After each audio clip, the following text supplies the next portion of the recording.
Pode falar, tá filmando. Eu e o Mano Melancia estamos desejando um Feliz Natal para todos. Esse maluco é parente seu, trouxe? O maluco Tô vendo você direitinho, firmeza, tá semelhança, hein, O mano? maluco é firmeza, o maluco é responsa, certo? Acabou de sair aí. Devolve aí, arrombado. Tudo saiu de quê? Saiu de quê, Marquinhos? Saiu de quê? Ele tava preso. Induto. Tava preso, é isso? E É, ele ele tava deseja preso. para todo mundo. Ele foi do induto de Natal. Era pra ele ficar 2 anos. Feliz mas Natal então do Mano ele Melancia, ficou Mike.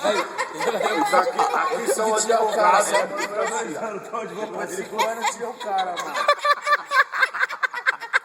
Depois de 5 anos. Ele só ficou 5 anos porque ele pegou muito castigo. Ele ficou 5 anos porque o advogado ontem é. Ele ficou 5. Ele era um... Ele ficou 5 anos que o advogado dele é muito bom. Ele era um melão. O advogado do melancia era o cocôzinho. Na época ele era um menor, hein?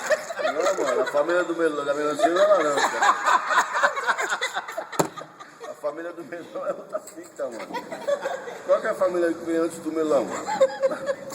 O melão que é japonês. O mamão, é o mamão, é o mamão. Mamão, ele é um mamão, aí passou pro melão e depois Virou um melancia. ano sofrido, A idade adulta. encaixerado, virou uma melancia. E Idade até adulta. agora, graças a Deus, agora em 2012, saiu agora... Que ano é, mano?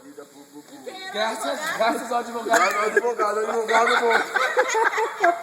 Olha a cara do advogado. Vai colocar isso na... Vai colocar